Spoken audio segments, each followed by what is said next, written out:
direct to the Khmer Rouge. And the change, the update, I'd say, in our policy is really the result of what's happened during the summer when the Vietnamese forces appear largely to have withdrawn from Cambodia.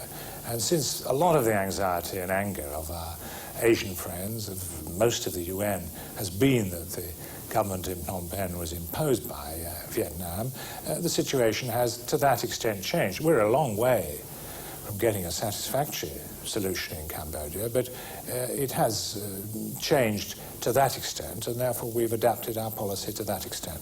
The element that has created some of the greatest anger amongst the critics of our policy has been that of accepting the right of a Khmer Rouge representative to go on sitting at the United Nations. What change have we made in our attitude to the UN that might terminate that situation? Well, that's been settled for this session, and there wasn't actually a vote on it.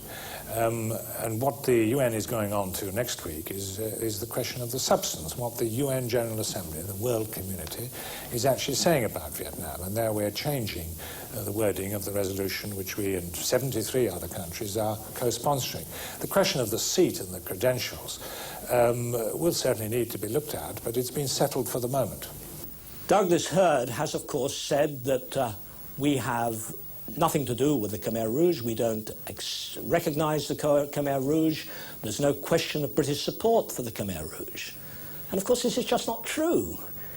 Because insofar as we support the other factions in the coalition, the other factions are assisting the Khmer Rouge in the fight.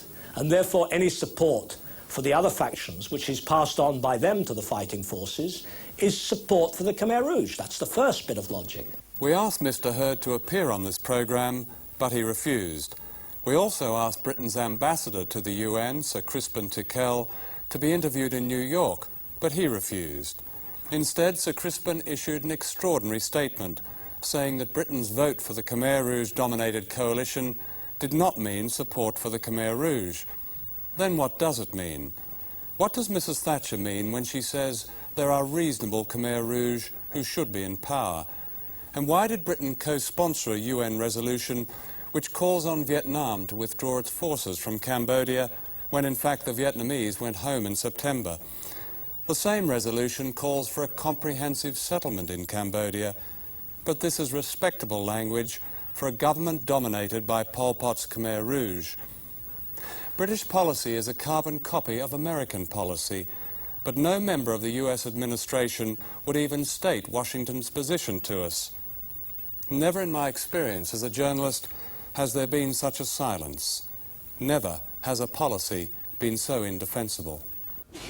The next speaker is the Prime Minister of Democratic Kampuchea, His Excellency Mr. Son Sann, who was